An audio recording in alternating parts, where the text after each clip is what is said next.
नाम योगेश मैथिल, पेशा पत्रकारिता, उम्र 45 साल और भोपाल के निजी अस्पताल में ब्रेन हेमरेज के कारण उनकी मौत।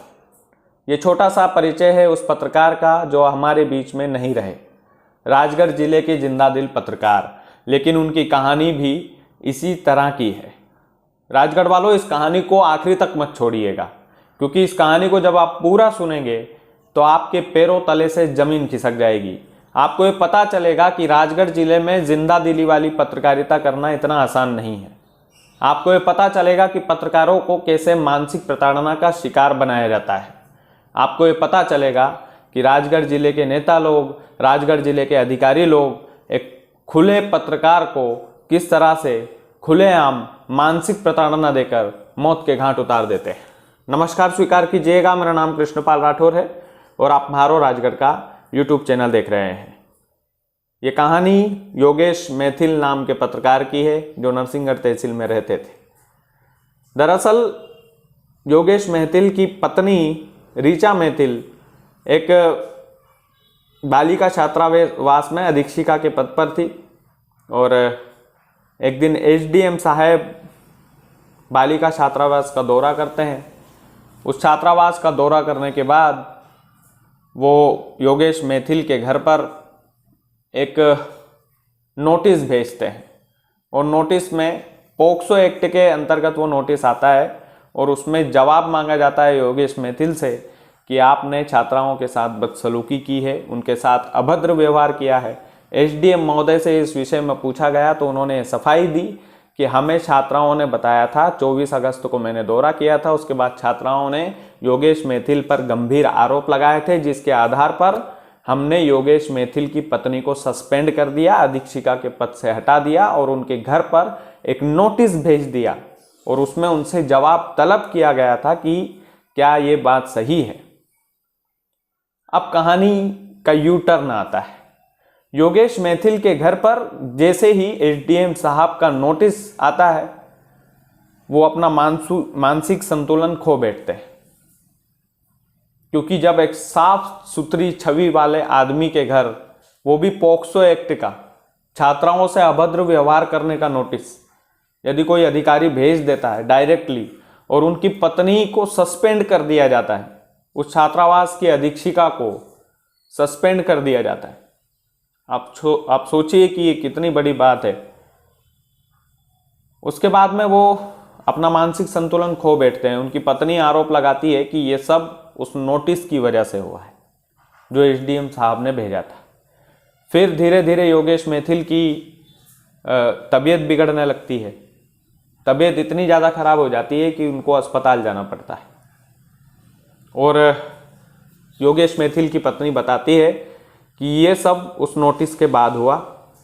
वो नोटिस जैसे ही घर पर आया, मुझे जैसे ही नौकरी से हटाया गया, मुझे सस्पेंड किया गया अधीक्षिका के पद से, उसके बाद में घर का माहौल कुछ ठीक नहीं था और मीडिया वालों के सामने मीडिया वाले की पत्नी रो रो कर बता रही थी कि उस नोटिस के बाद मेरे पति की तबीयत खराब हुई और तब जाकर ये नौबत आई कि उन्हें भोपाल के एक निजी अस्पताल में भर्ती कराया गया। तबीयत इतनी ज़्यादा खराब हुई, यानी कि योगेश मैथिल के दिमाग पर इतना ज़्यादा उस बात का असर हुआ कि वो ब्रेन हेमरेज का शिकार हो जाते हैं और फिर 2 या 3 दिन पहले उनकी मौत हो जाती है भोपाल के एक निजी अस्पताल में। उसके बाद बात और आगे बढ़ती है। पत्रकारों को यह बात पता चलती है तो राजगढ़ जिले के तमाम पत्रकार, छोटा पत्रकार, बड़ा पत्रकार, बड़े बड़े पत्रकारिता के धुरंधर कलेक्टर को ज्ञापन सौंपते हैं मुख्यमंत्री के नाम और ये मांग करते हैं कि इसकी पूरी जांच होना चाहिए कि पत्रकार को कहीं मानसिक प्रताड़ना का शिकार तो नहीं बनाया गया। इसकी पूरी जांच होना चाहिए कि पत्रकार को उस नोटिस के कारण उस पत्रकार की मौत तो नहीं हुई है। अगर योगेश मैथिल की पत्नी की ये बात सही है तो राजगढ़ वालों, आप कल्पना कीजिए कि कितना तंग किया जाता होगा पत्रकार को। हालांकि एसडीएम महोदय से इस बारे में चर्चा हुई, दैनिक भास्कर में मैं पढ़ रहा था तो उन्होंने बताया कि छात्राओं ने यह आरोप लगाए थे, इसलिए उनको हमने नोटिस भेजा था और उस नोटिस में हमने उनसे जवाब मांगा था कि क्या यह बात सही है। और एसडीएम साहब ने ये भी कहा कि भाई हमें उस जो पत्रकार है योगेश मैथिल, उनकी मौत का दुख भी है और ऐसा नहीं होना चाहिए था, लेकिन चूंकि छात्राओं ने आरोप लगाए थे इस वजह से हमें ये करना पड़ा और ये पोक्सो एक्ट के अंतर्गत ही होता है, इसलिए हमने ये नोटिस जो है उन तक पहुंचाया था।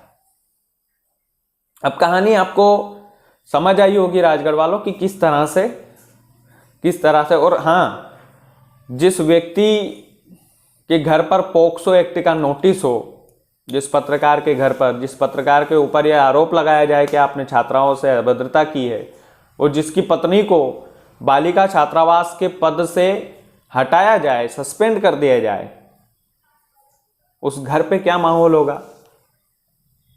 आप सोचिए कि उस घर पर क्या माहौल होगा, किस तरह का माहौल होगा, किस तरह से योगेश मैथिल उस मानसिक प्रताड़ना को झेल रहे होंगे। कुछ पत्रकार झेल जाते हैं, कुछ नहीं झेल पाते हैं, क्योंकि रोजी रोटी का सवाल होता है ना सर। रोजी रोटी सब कुछ होती है। उनकी पत्नी को जब हटाया गया होगा तो कहाँ से, तो कैसे ही वो अपना घर चला रहे होंगे, कैसे ही वो अपना मानसिक संतुलन को संभाल रहे होंगे। एक पत्रकार एक समाज में इज्जत लेकर चलता है, तो योगेश मैथिल के दिमाग में वो नोटिस घर कर गया कि भैया मेरा सब कुछ बर्बाद हो गया अब तो। उनकी पत्नी ने बोला है कि वो दिन भर उस नोटिस के बारे में बात करते थे कि अब मेरी इज्जत का क्या होगा। पत्नी भी उन्हें समझाती थी कि ऐसा कुछ नहीं है, नरसिंहगढ़ के लोग आपको जानते हैं कि आप किस तरह के इंसान हैं, लेकिन फिर भी दिल नहीं मानता है ना सर। वो दिल नहीं माना, वो दिमाग ने माना और दिमाग पर इतना ज़्यादा जहर चढ़ गया उस बात का कि ब्रेन हेमरेज का शिकार होना पड़ा। और ना केवल शिकार होना पड़ा, मौत का भी सामना करना पड़ा। हम योगेश मैथिल जो कि नरसिंहगढ़ के पत्रकार थे, हम सभी को उनका सपोर्ट करना चाहिए, उनके परिवार का सपोर्ट करना चाहिए। आज वो इस दुनिया में नहीं है, हो सकता है कि कल और कोई पत्रकार ना रहे, हो सकता है कि पत्रकारों को इसी तरह से दबाया जाए, इसी तरह से उनका मानसिक शिकार किया जाए।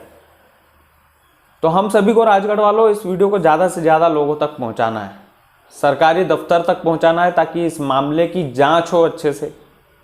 इस मामले की पूरी तरीके से जब जांच होगी, पूरी तरीके से इस मामले की तह तक पुलिस जाएगी, पूरी तरीके से इस मामले की तहकीकात होगी, तो यकीनन अगर ऐसा हुआ होगा कि एसडीएम के पत्र से उनका मानसिक शिकार हुआ होगा, तो निश्चित तौर पर एसडीएम साहब पर कार्रवाई होना चाहिए और ये पता चलना चाहिए कि उनकी मौत क्यों हुई है। अब पोस्टमार्टम रिपोर्ट तो कहती है कि भैया ब्रेन हेमरेज के कारण हुई है, लेकिन क्या वाकई में वो ब्रेन हेमरेज किसी नोटिस के कारण हुआ था? ये एक जांच का विषय है। उम्मीद है राजगढ़ वालों आप सपोर्ट करेंगे पत्रकारिता जगत के धुरंधर योगेश मैथिल को, और इस विषय की पूरी जांच की मांग आप लोग भी करेंगे। जब ऐसी खबर होती है तो थोड़ा दिक्कत हमें भी आती है कि किस तरह से आपको कहानी सुनाएं, किस तरह से आपको बताएं कि क्या क्या दबाव झेलना पड़ता है एक पत्रकार को। बाकी वीडियो को ज़्यादा से ज़्यादा शेयर कीजिएगा। चैनल आपने सब्सक्राइब नहीं किया है तो प्लीज़ कर लीजिएगा। बहुत बहुत धन्यवाद।